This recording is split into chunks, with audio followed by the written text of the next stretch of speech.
నమస్తే welcome to MCTV news ముందుగా headlines చూద్దాం మదనపల్లి మండలం చిప్పిలి గ్రామంలో వెలసిన శ్రీ పాలేటి గంగమ్మ తల్లి కోరిన కోరికలు తీర్చే కల్పవల్లిగా ప్రసిద్ధి చెందింది వైసీపీ నియోజకవర్గ సమన్వయకర్త నిసార్ అహ్మద్ వెల్లడి జాతర సందర్భంగా నిర్వహించిన అన్నదాన కార్యక్రమంలో పాల్గొన్న నిసార్ అహ్మద్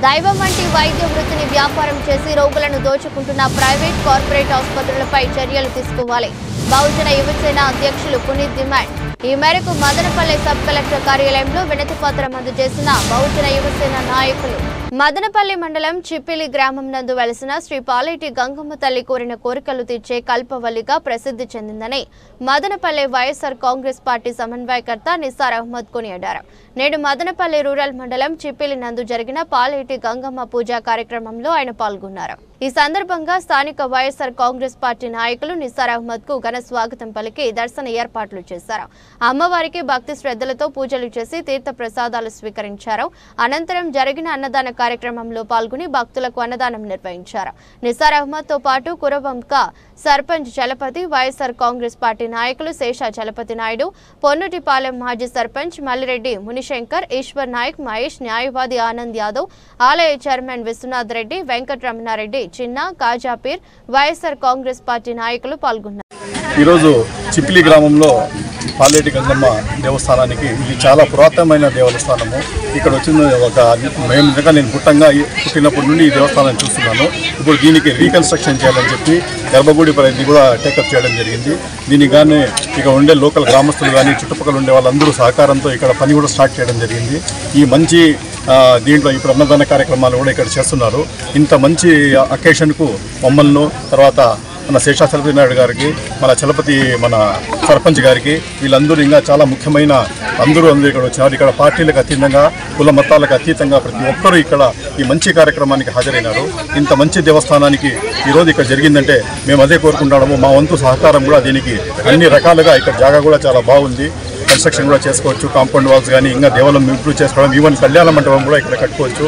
అన్ని రకాల సదుపాయాలు ఉన్నాయి ఇక్కడ వచ్చి ఈ దేవస్థానానికి మేము కూడా మా వంతు సహకారం ఫ్యూచర్లో కూడా అందిస్తామని చెప్పి సభగా మనవి చేసుకుంటా ఉన్నాను అదే కాకుండా మదనపల్లి స్పెషాలిటీ ఏమంటే ఇక్కడ అన్ని ఇండియాలోనే ఒక ఆదర్శంగా మదనపల్లి ఉంది ఇక్కడ ప్రతి ఒక్కరూ కుల మతాలకు అతీతంగా ప్రతి ఒక్కరూ ఇక్కడ మంచి కార్యక్రమం ఏదైనా సరే ఏదైనా జాతరలు జరిగినా ఏదైనా ఇవి రామనవమి ఉత్సవాలు జరిగినా ఈవెన్ ఉరుసులు జరిగినా ఏమైనా చర్చిల్లో ఏదైనా ఈస్టర్ పండుగలు జరిగినా ఇక్కడ అన్ని మతాలు కలిసి ఇక్కడ పోయి అటెండ్ అవుతారు ఇది ఒక చాలా స్పెషల్ మదనపల్లి ఈ ఏమైనా కల్చర్ ఈ చుట్టుపక్కల ఎక్కడా లేదు మొన్న కూడా నిన్న ఆంజనేయ స్వామి ఇది జరిగింటే కూడా యాత్ర జరిగింటే కూడా శోభాయాత్ర జరిగింటే కూడా ప్రతి ఒక్కరు ఇక్కడ వచ్చేదను వాళ్ళు శోభాయాత్రకు పోవడము ముస్లిమ్స్ అందరూ వచ్చేదను వాళ్ళకు పానీయాలు శీతల పానీయాలు నీళ్లు సప్లై చేయడము అన్ని రకాలుగా ఇక్కడ చాలా బాగా ఎక్సలెంట్ దీని జరిగింది అది వచ్చేదను దేశంలోనే ఢిల్లీ వరకు ఆ న్యూస్ పోయింది ఎంత బాగా ఇక్కడ మత సామరస్యం ఉందని చెప్పి ఇదే విధంగా ఇండియాలోని ప్రతి గ్రామం కూడా ప్రతి ఒక్కరు కుల మతాలను పక్కన పెట్టేసి ప్రతి ఒక్కరు కలిసికట్టుగా పనిచేస్తే అన్ని దేవాలయాలు కానీ అన్ని మసీదులు కానీ ప్రతి చర్చిలు కానీ ప్రతి ఒక్కటి అభివృద్ధి చెందుతాయి ఏ రోజు ప్రజలకు దైవభక్తి ఉంటుందో దైవ అనుభూతి ఉంటుందో ఖచ్చితంగా వాళ్ళు తప్పులు చేయరు మన దేశం కూడా అభివృద్ధి చెందుతుంది ముందుకు సాగుతుంది కాబట్టి ఈ అకేషన్కు నాకు కూడా పిలిచినందుకు ఇక్కడ ఉండే ఈ కమిటీ సభ్యులకు కానీ అందరికీ వచ్చిన వాళ్ళకందరికీ నా ధన్యవాదాలు తెలుపుకుంటూ ఈ అవకాశం ఇచ్చిన నా ధన్యవాదాలు కుల మతాలకు అతీతంగా దేవుని స్థానంలో కొలిచే వృత్తి వైద్య వృత్తి అని అటువంటి వృత్తిని వ్యాపారంగా మలుచుకుని కార్పొరేట్ ప్రైవేట్ ఆసుపత్రులు ప్రజలను దోచుకుంటున్నారని బహుజన యువసేన అధ్యక్షులు పునీత్ ఆరోపించారు నేడు మదనపల్లి సబ్ కలెక్టర్ కార్యాలయంలో ప్రైవేట్ కార్పొరేట్ ఆసుపత్రులు రోగులను దోచుకుంటున్నాయని ఆరోపిస్తూ వినతి పత్రం అందజేశారు ఈ సందర్భంగా మాట్లాడుతూ మదనపల్లిలోని ప్రైవేటు కార్పొరేట్ మరియు ప్రభుత్వ ఆసుపత్రులు దోపిడీ చేస్తున్నాయని ఆరోపించారు డాక్టర్లు ప్రజలకు సేవ చేయాల్సింది పోయి క్యాష్ చేసుకుంటూ వైద్యాన్ని ఒక వ్యాపారంగా మార్చేశారని ఆగ్రహం వ్యక్తం చేశారు మదనపల్లిలో కొన్ని ప్రైవేట్ కార్పొరేట్ హాస్పిటల్ యాజమాన్యాలు అయితే బెంగళూరు చెన్నై సిటీల స్థాయిలో డబ్బులు వసూలు చేస్తూ బిల్స్ డిశ్చార్జ్ సమ్మరీ ఇవ్వమంటే ఇవ్వడానికి నిరాకరిస్తూ ప్రశ్నించిన వారిని దూషించిన సంఘటనలు గతంలో కూడా జరిగాయని పేర్కొన్నారు ముఖ్యంగా జిల్లా హోదా కలిగిన మదనపల్లిలో రాత్రి 10 గంటలు దాటితే ప్రజలకు అడ్మిషన్లు గాని వైద్య చికిత్స గాని దొరక్కపోవడం మదనపల్లి ప్రభుత్వ దౌర్భాగ్యమని ఆవేదన వ్యక్తం చేశారు. కొంతమంది ప్రైవేట్ ఆసుపత్రి వారు 24 అవర్స్ సర్వీస్ బోర్డు పెట్టుకుని హాస్పిటల్ నిర్వహిస్తూ రాత్రి 10 గంటల సమయం దాటాక వెళ్తే డాక్టర్ లేరంటూ ప్రభుత్వ ఆసుపత్రికి రెఫర్ చేస్తున్నారు. మరి ఎలాంటి పరిస్థితుల్లో 24 అవర్స్ సర్వీస్ అని ఎందుకు హాస్పిటల్ నిర్వహించాలని ప్రశ్నించారు. ప్రైవేట్ ఆసుపత్రిలో చికిత్స అందలేదని గవర్నమెంట్ ఆసుపత్రికి వెళ్తే అక్కడ ఉన్న డ్యూటీ డాక్టర్ ఆ చికిత్సకు సంబంధించిన డాక్టర్లు లేరని, తిరుపతికి బెంగళూరుకో వెళ్లాలని రిఫర్ చేస్తూ చికిత్స అందించడం లేదని, అలాగా సరైన సమయంలో వైద్యం అందక చాలా మంది ప్రాణాలు కోల్పోయిన సంఘటనలు ఉన్నాయన్నారు. మరీ ముఖ్యంగా గైనకాలజీ ఆసుపత్రుల్లో బిడ్డ పుట్టిన వెంటనే చిన్నపిల్లల ఆసుపత్రులకు రెఫర్ చేయడం, అక్కడ పిల్లలను ఐసీయూ, ఎన్సీయూ యూనిట్లలో పెట్టాలని తల్లిదండ్రులను భయభ్రాంతులకు గురిచేస్తూ డబ్బులు ముక్కు పెట్టి వసూలు చేస్తున్నారని, ఇటువంటి ఆసుపత్రులపై చర్యలు తీసుకోవాలని డిమాండ్ చేశారు.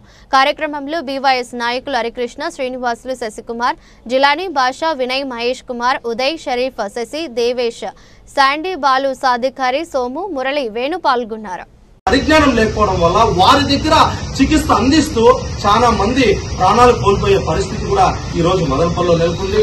మరికొన్ని చిన్నపిల్లలకైతే ఐసీయూలో పెట్టాలా, ఎన్ఐసీయూలో పెట్టాలని చెప్పి వాళ్ళని 4 రోజులు 5 రోజులు అడ్మిట్ చేసుకుని వాళ్ళ దగ్గర లక్షల రూపాయలు దోచుకునే పరిస్థితి ఈ రోజు మదనపల్లిలో నెలకొంది. అలాగే ఈ డాక్టర్ల గురించి గాని ఎందుకు సార్ ఇలా జరుగుతుంది, మా వాళ్ళు ప్రాణాలు పోతున్నాయి ఏమని ఎవరైనా గాని బాధితులు గాని లేకపోతే విలేకరులు గాని లేకపోతే ప్రజా సంఘాలు గాని ఎవరైనా కూడా వాళ్ళని అడిగితే, డాక్టర్లను అడిగితే ఒకళ్ళు ఆ రాజకీయ నాయకులు తెలుసు, ఈ రాజకీయ నాయకులు తెలుసు అని చెప్పి బెదిరిస్తారు. అంటే బాధితులు గాని ఎవరు కూడా ఏం సార్ ఇలా జరుగుతుంది, ప్రజలు ఎందుకు సార్ ఇట్లా అవుతున్నారని చెప్పి మిమ్మల్ని ప్రశ్నిస్తే మీరు అధికార బలంతో, మీరు డబ్బు బలంతో బాధితుల్ని, పేషెంట్ల కుటుంబ సభ్యుల్ని వారిని మీరు బెదిరించి వారిపైన దాడి చేసిన పరిస్థితులు కూడా ఈ రోజు మదనపల్లిలో మనం చూడొచ్చు. కావున ఇప్పటికైనా సంబంధిత అధికారులు, ఉన్నతాధికారులు ప్రజల ప్రాణాలతో, ప్రజల ఆరోగ్యాలతో వాళ్ళ చలగాట మాడకుండా ఏ ఆసుపత్రులు అయితే ప్రభుత్వ నియమ నిబంధనలకు విరుద్ధంగా సర్టిఫైడ్ స్టాఫ్ లేకుండా అలాగే సర్టిఫైడ్ ఎన్విరాన్మెంట్ లేరో వారు అందరిపైన కూడా మీరు వెంటనే చర్యలు తీసుకోవాలని చెప్పి ఈ సందర్భంగా నేను తెలియజేసుకుంటూ, ఇదేంలే ఇట్లే ఉంటుందిలే, ఏం వాళ్ళు ఇస్తారు, వాళ్ళు అర్జీలు ఇస్తారు, అర్జీ ఇచ్చినప్పుడు మాత్రం ఒక ఎంక్వైరీ వేద్దాం, ఎంక్వైరీ వేస్తే అది తూతు మంత్రంగా ఇప్పుడు మేము ఒక 10 సార్లు దీని గురించి అర్జీ ఇస్తే 2 సార్లు ఏమో దేవశిరోమణి గారు ఎంక్వైరీకి వచ్చినారు. ఎంక్వైరీకి వచ్చి చాలా హాస్పిటల్స్ ఇక్కడ సర్టిఫైడ్ హాస్పిటల్స్ లేవు, వాళ్ళు ప్రభుత్వ నియమ నిబంధనలకు విరుద్ధంగా నిర్వహిస్తున్నారని చెప్పి దేవశిరోమణి గారే అన్నారు. మరి నిర్వహిస్తున్నప్పుడు వాటి మీద మీరు ఎందుకు చర్యలు తీసుకోలేదు? అంటే మీరు అవినీతికి పాల్పడినారా, లేకపోతే వాళ్ళ అధికార ప్రలోభాలకు లోనైనారా? ఎందుకు మీరు ఆసుపత్రులపైన చర్యలు తీసుకోలేదని చెప్పి ఈ సందర్భంగా వాళ్ళని ప్రశ్నిస్తున్నా. అలాగే ఇప్పటికైనా సబ్ కలెక్టర్ గారు గాని, ఉన్నతాధికారులు గారు గాని, వైద్యాధికారులు గారు వీటిపైన స్పందించి వెంటనే అలాంటి ఆసుపత్రులపైన చర్యలు తీసుకుని ప్రజల ప్రాణాలను, ప్రజల ఆరోగ్యాన్ని కూడా కాపాడాలని చెప్పి మేము ఈ సందర్భంగా కోరుకుంటూ, అలాగే ఇలాగే నిర్లక్ష్యం వహిస్తూ వాటిపైన చర్యలు తీసుకోకపోతే మేము బహుజన యువసేన బీవైఎస్ తరఫున పెద్ద ఎత్తున నిరసన కార్యక్రమాలు చేపట్టడమే కాకుండా ఆమరణ నిరాహార దీక్ష కూడా చేపడతానని చెప్పి ఈ సందర్భంగా తెలియజేస్తూ జై భీమ్ జై భారత్. మదనపల్లిలో ఈ నెల 22వ తేదీన హనుమాన్ జయంతి సందర్భంగా నిర్వహించిన హనుమాన్ శోభయాత్ర దేశం గర్వించే విధంగా జరిగిందని, హనుమాన్ శోభయాత్రలో పాల్గొన్న యువతకు, పెద్దలకు అందరికీ బీజేపీ సీనియర్ నాయకుడు, అఖండ భారత్ నవనిర్మాణ్ సంస్థ వ్యవస్థాపకుడు వరదారెడ్డి నారదారెడ్డి కృతజ్ఞతలు తెలిపారు. నేడు మదనపల్లి పట్టణంలోని ఆయన కార్యాలయంలో పాత్రికేయుల సమావేశాన్ని నిర్వహించారు. ఈ సందర్భంగా నారదారెడ్డి మాట్లాడుతూ కుల మతాలకు అతీతంగా అందరూ పాల్గొని మత సామరస్యాన్ని చాటి చెబుతూ మదనపల్లిలో హనుమాన్ శోభయాత్ర వేలాది మందితో ఎలాంటి అవాంఛనీయ సంఘటనలు జరగకుండా చరిత్రలో సువర్ణాక్షరాలతో లిఖించే విధంగా ప్రశాంత వాతావరణంలో జరిపిన మదనపల్లి వాసులకు జిల్లా ఎస్పీ విద్యాసాగర్ నాయుడు, డీఎస్పీ, ఇతర పోలీస్ సిబ్బందికి ప్రత్యేక కృతజ్ఞతలు తెలియజేస్తున్నట్లు నాదర్ రెడ్డి తెలిపారు. మదనపల్లి పట్టణం నందు మే 22వ తారీఖున జరిగినటువంటి హనుమాన్ శోభాయాత్ర బైక్ ర్యాలీలో పాల్గొన్నటువంటి ముఖ్యంగా యువత, మహిళలు, తర్వాత కుల మతాలకు అతీతంగా అన్ని కులాల వారు పాల్గొన్నారు. ముఖ్యంగా పార్టీలకు అతీతంగా జరిగినటువంటి ఈ యొక్క కృషి ఎన్నటికీ కూడా స్థిరస్థాయిగా ఈ యొక్క యుగం ఉండేంత వరకు మొట్టమొదటి విజయవంతమైనటువంటి హనుమాన్ జయంతి యాత్ర జరిగింది. ఈ యాత్రలో పాల్గొన్నటువంటి అందరికీ కూడా ధన్యవాదము. తర్వాత ఒకటి చెప్పదలుచుకున్నా, హిందువుల ఐక్యత ఏంటి అనేది ఫస్ట్ టైం మదనపల్లిలో చరిత్రాత్మకంగా నిలిచిపోయేటువంటి జైత్ర యాత్ర జరిగింది. ఈ శోభాయాత్రలో, హనుమాన్ శోభాయాత్రలో పాల్గొన్నటువంటి వాళ్ళకు మరీ పాదాభివందనం తెలియజేస్తున్నాం. అంటే ఇది కంటిన్యూ కావాలి. ఈ కంటిన్యూ కావడానికి అందరూ కూడా మనసు, వాచ, కర్మణ మీరందరూ భావించాలా. ఒకటి చెప్పదలుచుకున్న, హిందువులు ఐక్యమై యూనిటీగా ఇలాగా యావత్ భారతదేశము హిందువులు ఒకటిగా ఉంటే ఎప్పటికీ కూడా హిందువులు సైనికులుగా మారుతారు. హిందువులే సైనికులైపోయి ఒక ఆయుధంలాగా, ఒక సైనికులాగా మారాలనే పరిస్థితి ఏర్పడుతుంది.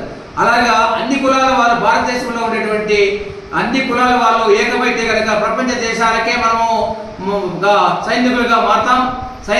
శాంతిని ఇంకోటి ఇలాగా సైనికులుగా మారడానికి ఆ వేరే దేశాన్ని ఆక్యుపై చేసుకోవడానికో ధనము శారీరకంగా బాధపెట్టడానికి కాదు.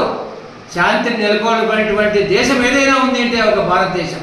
శాంతిని నెలకొల్పే, శాంతిబద్ధంగా జీవించేటువంటి అన్ని కులాల వాళ్ళు, అన్ని మతాల వాళ్ళు, అన్ని ప్రాంతాల వాళ్ళు, అన్ని లింగాల వాళ్ళకి ఏ ఇబ్బంది లేకుండా జీవించేటువంటి దేశం ఏదైనా ఉందంటే ఒక భారతదేశం తప్ప ఏది లేదు. కాబట్టి నేను చెప్తున్నాను, హిందువులు ఐక్యంగా ఫస్ట్ ఉండండి. మిగతా ఎప్పుడైతే మన అజిత్ డోవల్ గారు చెప్పినట్లు, మన జాతీయ సంబంధించి అన్ని సలహాదారుగా ఉన్నటువంటి అజిత్ డోవల్ గారు చెప్పినట్లు మనం బలం పెంచుకోవాలి. మన హిందూ బలం పెంచుకోవాలి. హిందూ బలం ఎప్పుడు పెరుగుతుందో ఆనాడే అన్ని కులాల వాళ్ళు కూడా ఒక ధైర్యం వస్తుంది. ఒక ఐకమత్యంగా మనం వీళ్ళతో ఉండాలనేటువంటి ఒక భావన కలుగుతుంది. దీనికి ఉదాహరణ మదనపల్లి ర్యాలీ చూడండి. బెంగళూరు బస్ స్టాండ్ ఆడ ప్రాబ్లం, ఏడ ప్రాబ్లం అనేది క్రియేషన్ అంతే. అన్ని కులాల వారు ఐకమత్యంగా ఉన్నారు. మదనపల్లిలో ఎప్పుడు కూడా పెద్దగా చిన్న పన్న ఏదైనా జరిగినా కూడా కానీ అది తాత్కాలికము, చిన్నదిగా మళ్ళా పరిష్కరించబడుతుంది పెద్దల చేత. కాబట్టి ఇందులో సహకరించినటువంటి పోలీస్ డిపార్ట్మెంట్, అన్ని పోలీసులు కానీ, ఎస్ఐలు కానీ, సిఐలు కానీ, ఎస్పీలు కానీ, డిఎస్పీ కానీ అందరికీ కూడా ధన్యవాదం.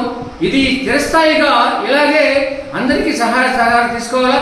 ఇలాగ మొన్న 17వ తారీఖు జరిగినటువంటి ఈ యొక్క బ్లాక్ డేగా నిర్ణయించబడుతుంది. తప్పనిసరిగా ఇది black day for the Madanapalle town. ఎందుకు అంటే లాఠీ చార్జీ మా పిల్లలపైన, పురుషులపైన, మహిళలపైన లాఠీ చేయడం అనేది మేము బాగా ఇప్పటికీ కూడా ఖండిస్తున్నాం. అయితే జరిగిపోయింది. తర్వాత ఇంకా జరగబోయేటువంటి విషయం ఏంటంటే, ఇలాంటిది ముందుగా ఇంటెలిజెన్స్ ద్వారా ఇంకా కనుక్కొని రాజకీయ నాయకులు కానీ, తర్వాత కుల పెద్దలు కానీ, పోలీస్ డిపార్ట్మెంట్ కానీ, అధికారులు కానీ ఒక సమన్వయ కమిటీ ద్వారా నిర్ణయించి దాని ప్రకారం నడుచుకుందాం. మనం జరిగింది కదా, అలాగే చేద్దాం. జై బోలో భారత్ మాతా కే. బీపీ, షుగర్ వంటి దీర్ఘకాలిక వ్యాధి స్కిజోఫ్రీనియా అనే జిల్లా ప్రభుత్వ ఆసుపత్రి ప్రముఖ సైక్రియాటిస్ట్ డాక్టర్ రాధికా పేర్కొన్నారు.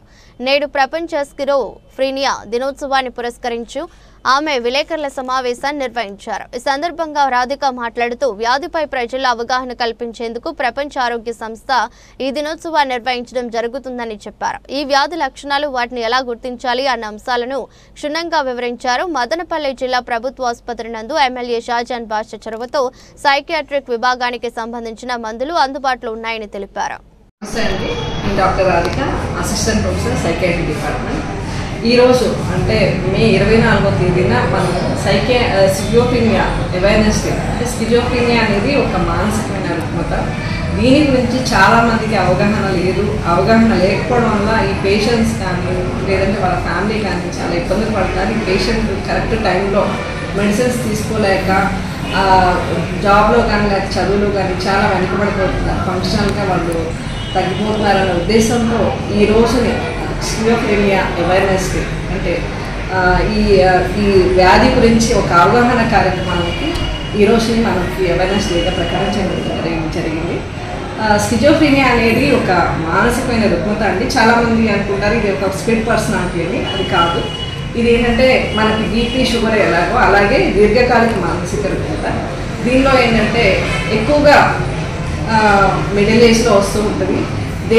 ఇప్పుడు ప్రపంచవ్యాప్తంగా కనీసం 1000 మందిలో ప్రతి 80 మంది ఈ వ్యాధి బారిన పడుతున్నారని మన లెక్కలు చెప్తున్నాయి. ఈ సంఖ్య ఇంకా పెరిగే ఛాన్సెస్ కూడా ఎక్కువగా ఉన్నాయి. ప్రధానంగా వీటికి ఈ స్కిజోఫ్రీనియా అనేది జన్యుపరమైన కారణాల వల్ల వస్తుంది. ఇంకా చాలా కారణాలు ఉన్నాయండి. సోషల్ కానీ, మెంటల్ అంటే సైకలాజికల్ ఎఫెక్ట్స్ కానీ, లేదంటే బ్రాటప్ ప్రాబ్లం కానీ, లేదంటే ఈ మన యొక్క ఫుడ్ వల్ల కానీ, వీటి వల్ల చాలా కారణాలు వస్తాయి. ప్రధానంగా ఏంటంటే జన్యు కారణాల వల్ల. దీనిని ఏంటంటే దీని మీద అవగాహన లేకపోవడం వల్ల పేషెంట్స్ దీన్ని ఫస్ట్లోనే మనం గుర్తించలేకపోవచ్చు. కానీ ఎక్కువగా ఫిమేల్స్లో 18 to 25 అంటే 18 నుంచి 25 సంవత్సరాలు లేదు, మగవాళ్ళలో అయితే 25 సంవత్సరాల నుంచి 28 సంవత్సరాల్లో ఇప్పుడు తొందరగా బయటపడుతుంది. అంటే ముందు నుంచి వాళ్ళల్లో ఉన్నా కానీ ఈ వ్యాధి లక్షణాలు, వ్యాధి ప్రారంభమయ్యేది మాత్రం ఈ సంవత్సరం అంటే అమ్మాయిల్లో అయితే 18 సంవత్సరాల నుంచి 25 సంవత్సరాలు, అదే అబ్బాయిల్లో అయితే 25 సంవత్సరాల నుంచి 28 సంవత్సరాల మధ్య బయటపడుతూ ఉంటుంది. అదే లేట్ ఆన్సెట్ అంటే 40 సంవత్సరాల తర్వాత కూడా ఈ వ్యాధి మనకి బయటపడే ఛాన్స్ ఉంటాయి. ఈ లక్షణాలు కనిపిస్తాయి. ఈ వ్యాధి లక్షణాలు మొదటిగా ఏంటంటే అందరికీ ఒకే రకంగా ఉండదండి. అంటే చాలామంది అనుకుంటారు ఒక జబ్బు ఉన్నప్పుడు ఈ లక్షణాలు ఉంటేనే ఈ జబ్బు ఉండదు. ఇది ఏంటంటే స్పెక్ట్రమ్ ఆఫ్ సింటమ్స్, అంటే చాలా రకాల సింటమ్స్ ఉంటాయి. కొంతమంది కొన్ని సింటమ్స్ ఉంటాయి. ఉదాహరణకి పాజిటివ్ సింటమ్స్ అంటాం, నెగిటివ్ సింటమ్స్ అంటాం, అదేవిధంగా కోగ్నిటివ్ సింటమ్స్. పాజిటివ్ సింటమ్స్ ఏంటంటే డెల్యూషన్స్, హాలుసినేషన్స్ అంటే భ్రమలు, డెల్యూషన్స్. ఇందులో ఈ భ్రమల్లో ఏంటంటే పర్సిక్యూటరీ డెల్యూషన్స్ అంటే ఎవరో మనకి హామ్ చేస్తున్నారు, నన్ను చంపేస్తున్నారు, మన ఫ్యామిలీకి నాశనం చేయడానికి వాళ్ళు ఏదో పథకాలు పన్నుతున్నారు అనేది ఇలాంటివి అనుమానాలు ఉన్నాయి పర్సిక్యూటరీ డెల్యూషన్స్ అని. అదేవిధంగా వీళ్ళు ఇంకోటి అంటే డెల్యూషన్స్ ఆఫ్ రిఫరెన్స్ అంటే ఇద్దరు వ్యక్తులు, 4 వ్యక్తులు ఎవరైనా మాట్లాడుకుంటుంటే ఇది నా గురించే మాట్లాడుకుంటున్నారు, వీళ్ళు నన్ను చంపడానికి ఏదో ట్రై చేస్తున్నారు, ఇలా నా గురించే రిఫర్ చేస్తున్నారు అనేది డెల్యూషన్స్ ఆఫ్ రిఫరెన్స్ అండి. అదేవిధంగా గ్రాండియోస్ డెల్యూషన్స్ అంటే నేనంత గొప్పవాడిని లేను, నేను ఏమైనా చేయగలను, ఎవరినైనా ఏమైనా చేయగలను అనేది ఈ గ్రాండియోస్ డెల్యూషన్స్. అదేవిధంగా ఇంకోటి ఏంటంటే భ్రాంతులు, హాలుసినేషన్స్ అంటే ఎవరో మాట్లాడుతున్నట్టు చాలామంది గమనిస్తూ ఉంటారు. ఇప్పుడు ఒక వ్యక్తి అంటే ఈ పేషెంట్ ఒక చోట కూర్చొని తనలో తను మాట్లాడుకుంటూ ఉంటారు. మనం ఏమనుకుంటామంటే ఇతను ఏదో తనలో తను మాట్లాడుకుంటారు, కానీ నిజానికి జరిగేది ఏంటంటే వాళ్ళతో మనుషులు ఎవరితో మాట్లాడుతున్నట్టు, వాళ్ళకి ఏదో సందేశాలు ఇస్తున్నట్టు, లేకపోతే వాళ్ళనే ఏదో కమాండ్ చేస్తున్నట్టు వాళ్ళకి మాటలు వినిపిస్తూ ఉంటాయి. దానికి వాళ్ళు రెస్పాండ్ అవుతుంటారు. సో మనకు చూసేదానికి ఏంటంటే ఇతను ఎవరో తనలో తను మాట్లాడుకుంటున్నాడు, తనలో తను నవ్వుకుంటున్నాడు అంటారు. యాక్చువల్గా జరిగేది ఏంటంటే యథార్థంగా అతను వినిపించే వాయిసెస్కి రెస్పాండ్ అవుతూ ఉంటాడు. సో అంటే అతనితో మాట్లాడి రిప్లై ఇస్తున్నట్టు, అతను నవ్వుకుంటున్నట్టు అట్లా కనిపిస్తూ ఉంటాడు. సో ఇది కూడా ప్రధానమైన వ్యాధి లక్షణం. అదేవిధంగా విజువల్ హాలుసినేషన్స్ అంటే ఎదురుగా మనుషులు ఉన్నట్టు, ఆ మనుషులతో మాట్లాడినట్టు తను చెప్తూ ఉంటాడు, అది వాళ్ళు నాకు కనిపిస్తూ ఉంటారు అని, కానీ అక్కడ ఎవరు ఉండదు. సో ఇది విజువల్ హాలుసినేషన్. ఇలా ఇవి పాజిటివ్ సింటమ్స్ ఉన్నాయి. నెగిటివ్ సింటమ్స్, ఈ నెగిటివ్ సింటమ్స్ ఏంటంటే పేషెంట్ ఎవరితోనో మాట్లాడుతూ ఒక చోట కూర్చోవడం, ఆలోచించుకుంటూ కూర్చోవడం, సోషల్ ఫంక్షన్ పూర్తిగా తగ్గిపోవడం, అతని జాబ్ కానీ లేకపోతే చదువులో కానీ పూర్తిగా వెనకబడిపోవడం, అతని పర్సనల్ కేర్ అంటే స్నానం కానీ ఏమి చేయకుండా, శుభ్రంగా ఉండకుండా తను అలా కూర్చొని ఉండడం అనేది నెగిటివ్ సింటమ్స్. అదే కోగ్నిటివ్ సింటమ్స్ అంటే ఇప్పుడు జరిగిన విషయాలు మర్చిపోవడం, లేదు అంతకుముందు ఉన్న విషయాల్ని చాలా స్లోగా గుర్తు తెచ్చుకోవడం, మనం అడిగినా కానీ ఎప్పుడో సమాధానం ఇవ్వడం, ఇలాంటి కోగ్నిటివ్ సింటమ్స్ అని. ఈ లక్షణాలన్నీ కనిపించినప్పుడు మనం ఏంటంటే ఎవరైనా మన ఫ్యామిలీలో కానీ లేకపోతే మన చుట్టుపక్కల కానీ ఇలాంటి వాళ్ళు కనిపించినప్పుడు మనం వెంటనే, ఎందుకంటే ఈ వ్యాధి అనేది ఇనీషియల్ స్టేజ్లో మనం ట్రీట్మెంట్ స్టార్ట్ చేస్తే చాలా బాగుంటుందండి ఇంప్రూవ్మెంట్. వాళ్ళు మామూలుగా వాళ్ళ ఉద్యోగాల్లో కానీ లేదా చదువులో కానీ మామూలు అందరి వ్యక్తుల్లాగే జీవనం సాగించవచ్చు, ఫంక్షన్ కూడా చాలా మంచిగా ఉంటుంది. కానీ లేట్గా ఈ సింటమ్స్ ఎక్కువగా అయిన తర్వాత కనుక తీసుకొస్తే వ్యాధి అనేది మన ట్రీట్మెంట్ కొంచెం కష్టంగా ఉంటుంది. అదేవిధంగా వాళ్ళకి ప్రోగ్నోసిస్ కూడా కొంచెం బ్యాడ్గా ఉంటుంది. కాబట్టి ఇనీషియల్ స్టేజ్లో తీసుకొస్తే మనం ట్రీట్మెంట్ వెంటనే స్టార్ట్ చేయొచ్చు, ఇంప్రూవ్మెంట్ కూడా చాలా బాగుంటుంది. కాబట్టి అంటే చాలామంది ఏంటంటే ఇలాంటివి ఉన్నప్పుడు, ఈ భ్రమలు భ్రాంతులు ఉన్నప్పుడు ఏదో అంటే ఈ దెయ్యం పట్టిందనో లేకపోతే మన పల్లెటూరులో చూస్తుంటాం, ఎవరైనా గాలి సోకిందనో తీసుకెళ్ళి మంత్రగాళ్ళ దగ్గర అంతా తిప్పేసి లాస్ట్కి వస్తూ ఉంటారు. ఈ లోపల ఈ సింటమ్స్ యొక్క తీవ్రత ఎక్కువగా ఉంటుంది. ఆ టైంలో మన ట్రీట్మెంట్ కూడా కష్టంగా ఉంటుంది. కాబట్టి ప్రతి ఒక్కళ్ళు ఏంటంటే ఇలాంటి వాటి మీద అవగాహన కల్పించుకొని, అంటే అట్లీస్ట్ చదువుకున్న వాళ్ళైనా వీటి గురించి తెలుసుకొని పక్క వాళ్ళకి చెప్తాయి. ఎందుకంటే ఈ వ్యాధులు అనేవి పూర్తిగా క్లినికల్గా డయాగ్నోస్ ఉన్నాయి. అంటే దీనికోసం ల్యాబ్ టెస్ట్లు ఉండవు, ఏమైనా స్కానింగ్లు ఏముండవు, క్లినికల్ ఫైండింగ్స్ అంటే ఆ వ్యాధి లక్షణాలు ఆ పూర్వమైన హిస్టరీ, అంతకుముందు ఎలా ఉండేవాడు, కేర్ చేస్తున్నాడు, వీటిని బట్టి మనం డయాగ్నోస్ చేస్తాం. కాబట్టి ఖచ్చితంగా మనం పక్కన వాళ్ళు, ఎందుకంటే ఈ వ్యాధి ఉన్న పేషెంట్ తను రాలేడు, తనకు ఉన్నది కూడా ఇన్సైట్ అనేది ఉండదు. అంటే నాకు వ్యాధి ఉంది అనే అవగాహన కూడా తనకు తెలియదు. పక్కన వాళ్ళు చూస్తేనే అది చెప్పగలరు. కాబట్టి పక్కన వాళ్ళు కానీ ఫ్యామిలీ మెంబర్స్ కానీ ఇది గమనించి ఇతనికి ఓకే ఇలాంటి లక్షణాలు ఉన్నాయి కాబట్టి పేషెంట్ని తీసుకెళ్ళాలి అని చెప్పేసి వాళ్ళకి ఒక అవగాహన ఉండాలి. అదేవిధంగా దీనికి మన హాస్పిటల్లో మంచి ట్రీట్మెంట్ ఉందండి.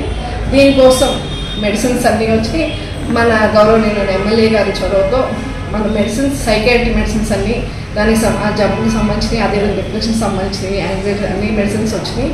కాబట్టి ట్రీట్మెంట్ చాలా బాగుంది. ఇక్కడ పేషెంట్స్ ఇలాంటి లక్షణాలు ఉన్న వాళ్ళకి తీసుకొస్తే మనం అడ్మిషన్లో కూడా పెట్టుకుంటాం. అదేవిధంగా ఆరోగ్యశ్రీలో వాళ్ళకి అన్ని బ్లడ్ టెస్ట్ కానీ మెడిసిన్స్ కానీ ఫ్రీగా ఇచ్చి మెడిసిన్స్ ఇచ్చి పంపిస్తాం. అదే దీనికి ఫాలో అప్ కూడా చాలా ముఖ్యమంది.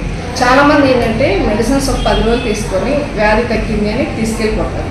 పేషెంట్ కూడా ఏంటంటే ఆ జబ్బు ఉన్న సమయంలో ఉన్న లక్షణాలు మర్చిపోతారు. సో నాకు బాగానే ఉంది, నేను ఎందుకు మెడిసిన్స్ తీసుకోవాలని ఒక ఉద్దేశంలో వాటిని మానేస్తారు. ఇలాంటప్పుడు రిలాక్స్ అంటే మళ్ళా లక్షణాలు వచ్చే అవకాశం ఉంది. ఇంకోటి ఏంటంటే స్టార్టింగ్లోనే మనకి దీర్ఘకాలిక మానసిక ఉన్నది కాబట్టి మెడిసిన్స్ కూడా ఎక్కువ కాలం వాడాల్సి ఉంటుంది. ఇంకోటి ఏంటంటే చాలామందికి ఈ మెడిసిన్స్ వల్ల ఇవి పక్కన వాళ్ళు చెప్తూ ఉంటారు, ఇవి మత్తు మందులు వాడకూడదు, అదేవిధంగా ఎక్కువ కాలం వాడితే కిడ్నీలు దెబ్బతింటాయి, ఇలాంటి అపోహలు అవుతాయి. ఎందుకంటే అన్ని మెడిసిన్స్ కన్నా డిఫరెంట్ మెడిసిన్స్. ఈ వ్యాధి ఏంటంటే మన బాడీ బ్రెయిన్లో డోపమైన్ అనేది ఎక్కువగా ఉండడం వల్ల వస్తూ ఉంటుంది. ఆ డోపమైన్ లెవెల్స్ తగ్గించడానికి మనం మెడిసిన్స్ ఇస్తూ ఉంటాం, యాంటీసైకోటిక్స్. సో ఈ యాంటీసైకోటిక్స్ వాడి మన మెడిసిన్స్ కంటిన్యూగా వాడితే వ్యాధి లక్షణం తగ్గుతుంది. అదేవిధంగా మనిషి ఆ పర్సన్ కూడా తన కార్యక్రమాలు కానీ తన ఫంక్షన్ కానీ చాలా బాగుంటుంది, ఇంప్రూవ్మెంట్ కూడా బాగుంటుంది. ఆ పేషెంట్ యొక్క ఫ్యామిలీ మెంబర్స్కి కౌన్సిలింగ్ చేసి ఈ వ్యాధి లక్షణాలు వాటి యొక్క ట్రీట్మెంట్ ఎంతకాలం తీసుకోవాల్సి వస్తుంది కూడా మనం వాళ్ళకి ఎక్స్ప్లెయిన్ చేస్తాము. సో అది మీరు యూజ్ చేసుకోండి. ఇంకోటి ఈ స్టేజ్ ఇంకా ఎక్కువగా ఉంటుంది కొంతమందికి, అంటే పారిపోతూ ఉంటారు, కొడుతూ ఉంటారు, వాళ్ళు కనిపించిన వాళ్ళని కొడుతూ ఉంటారు, చెప్పిన మాట వినరు. అలాంటి వాళ్ళకి ఇంజెక్షన్స్ కూడా మనకి అవైలబుల్. సో ఇలాంటివి మీరు యూజ్ చేసుకొని ఖచ్చితంగా ఈ వ్యాధి గురించి ఒక అవగాహన పెట్టుకొని ప్రతి ఒక్కరిని మీరు పక్కన వాళ్ళకి కానీ ఎడ్యుకేట్ చేసి ఇలాంటి వ్యాధి ఉన్న లక్షణాలు ఉన్న వాళ్ళ పేషెంట్స్ కానీ తీసుకొని వస్తే మన హాస్పిటల్లో మంచి ట్రీట్మెంట్ ఉందండి. దీనిని అందరూ ఈ అవకాశాన్ని సద్వినియోగం చేసుకోవాలని కోరుకుంటున్నాను. Thank you. రాష్ట్ర వ్యాప్తంగా ఎండియు వాహనాలను తొలగించి ఆ కుటుంబాలను రోడ్డుపైకి వేయడం కూటమి ప్రభుత్వానికి భావ్యం కాదని తంబలపల్లి ఎండియు ఆపరేటర్లు ఆవేదన వ్యక్తం చేశారు. నేడు మదనపల్లి సబ్ కలెక్టర్ కార్యాలయం వద్ద నిరసన వ్యక్తం చేశారు. అనంతరం సబ్ కలెక్టర్ కార్యాలయ సిబ్బందికి వినతి పత్రం అందజేశారు. ఈ సందర్భంగా మాట్లాడుతూ గత ప్రభుత్వం ప్రవేశపెట్టిన ఎండియు వాహనాల ద్వారా రేషన్ పంపిణీ చేసే వ్యవస్థను రద్దు చేయడం భావ్యం కాదన్నారు. వరదలు వచ్చినప్పుడు కూడా తమ ఆపరేటర్లు ప్రతి ఇంటికి రేషన్ అందేలా చర్యలు తీసుకున్నారని గుర్తు చేశారు. ఈ వ్యవస్థ వచ్చినప్పటి నుండి 92% లబ్ధిదారులకు రేషన్ అందుతుందని పేర్కొన్నారు. ఏవైనా తప్పులుంటే సరిదిద్దడానికి ప్రయత్నం చేయాలి తప్ప పూర్తిగా వ్యవస్థని రద్దుపరచడం ఏంటని ప్రశ్నించారు. ఇప్పటికైనా ప్రభుత్వం ఈ నిర్ణయంపై పునః సమీక్ష జరిపి తమకు న్యాయం చేయాలని కోరుతున్నారు. శ్రీ కార్యసిద్ధి అభయాంజనేయ స్వామి దేవాలయము, పడమర పొలిమేర, ధర్మపథము, వాల్మీకిపురము, వాయిల్పాడు 24/5/2025 శనివారం ప్రదోష శని త్రయోదశి అనగా ఆ రోజు సాయంకాలము శని భగవానునికి ఏకవార రుద్రాభిషేకము, క్షీరాభిషేకము, చందన, విభూతి, కుంకుమ, హరిద్రాభిషేకములు, మహాతైలాభిషేకము నిర్వహించబడును. ఏల్నాటి శని, వక్రశని, కంటక శని, జన్మశని, అష్టమ శని, అర్ధాష్టమ శని ఇత్యాది శనిదోషములు ఉన్నటువంటి వారు శ్రీ శని మహాకాళ మృత్యుంజయ హోమంలో పాల్గొని శని భగవాను అనుగ్రహం పొందవలసినదిగా శాలిగ్రామ తిరునారాయణ ధార్మిక సేవా ట్రస్ట్ ఆహ్వానిస్తున్నది, విజ్ఞప్తి చేస్తున్నది. 27/5/2025 మంగళవారం శ్రీ శని భగవాను జయంతి, అంటే శని భగవాను వారి యొక్క పుట్టినరోజు సందర్భంగా సాయంకాలం ఆ రోజు స్వామివారికి క్షీరాభిషేకము వైభవంగా నిర్వహించబడుతుంది. నక్షత్రహారతులు నిర్వహించబడుతుంది. భక్తులు పాల్గొని తరించవలసినదిగా కోరుతున్నాం. ఓం నమః శివాయ. జై శ్రీరామ్. వార్తలు ముగించే ముందు మరోసారి హెడ్లైన్స్. మదనపల్లె మండలం చిప్పిలి గ్రామంలో వెలిసిన శ్రీ పాలేటి గంగమ్మ తల్లి కోరిన కోరికలు తీర్చే కల్పవల్లిగా ప్రసిద్ధి చెందింది. వైసీపీ నియోజకవర్గ సమన్వయకర్త నిసార్ అహ్మద్ వెల్లడి. జాతర సందర్భంగా నిర్వహించిన అన్నదాన కార్యక్రమంలో పాల్గొన్న నిసార్ అహ్మద్ దైవం వంటి వైద్య వృత్తిని వ్యాపారం చేసి రోగులను దోచుకుంటున్న ప్రైవేట్ కార్పొరేట్ ఆసుపత్రులపై చర్యలు తీసుకోవాలి. బహుజన యువసేన అధ్యక్షులు పునీత్ డిమాండ్. ఈ మేరకు మదనపల్లె సబ్ కలెక్టర్ కార్యాలయంలో వినతి పత్రం అందజేసిన బహుజన యువసేన నాయకులు. ఇది బులెటిన్ మరో బులెటిన్లో మళ్ళీ కలుద్దాం. అంతవరకు సెలవు. నమస్కారం.